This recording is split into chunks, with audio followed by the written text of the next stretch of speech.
पश्चिम बंगाल की राजनीति में लंबे समय तक यह धारणा मजबूत रही कि मुस्लिम बहुल जिले विशेषकर मुर्शिदाबाद, मालदा और उत्तर दिनाजपुर तृणमूल कांग्रेस के सबसे सुरक्षित चुनावी किले हैं।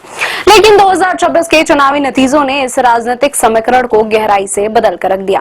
तीनों प्रमुख मुस्लिम बहुल जिलों की कुल 43 विधानसभा सीटों पर भाजपा ने उल्लेखनीय बढ़त दर्ज की।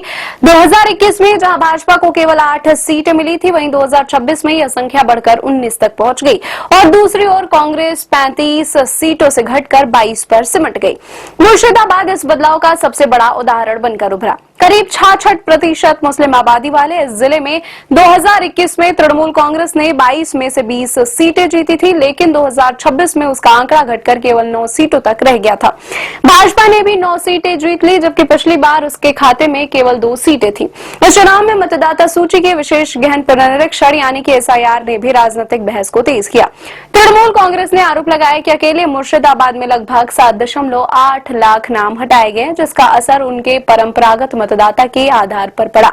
जहां एक तरफ अल्पसंख्यक वोट विभाजित हुए, वहीं दूसरी तरफ कई क्षेत्रों में हिंदू मतदाताओं का अपेक्षाकृत अधिक ध्रुवीकृत और संगठित मतदान देखने को मिला। कांडी और नबग्राम जैसी सीटों पर भाजपा ने इसी सामाजिक सांख्यिकी के समीकरण का लाभ उठाया। विश्लेषकों का मानना है कि यदि मुकाबला द्विध्रुवीय रहता है तो इन सीटों पर भाजपा की राह उतनी आसान नहीं होती। यानी कि चुनाव का वास्तविक गणित 2 समानांतर प्रक्रियाओं पर टिका हुआ था। विपक्षी वोट का बिखराव, भाजपा समर्थन वोटों का अपेक्षाकृत अधिक एकीकरण, इस संयोजन ने तृणमूल के पारंपरिक किलों में सेंध लगाने का रास्ता तैयार किया।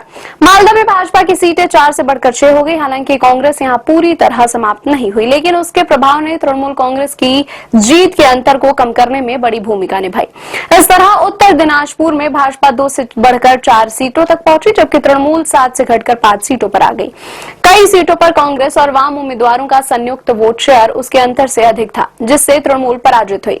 इससे स्पष्ट संकेत मिलता है कि विपक्षी एकता की कमी भाजपा के लिए अप्रत्यक्ष लाभ में बदल गई। यह पैटर्न केवल 3 जिलों तक सीमित नहीं रहा।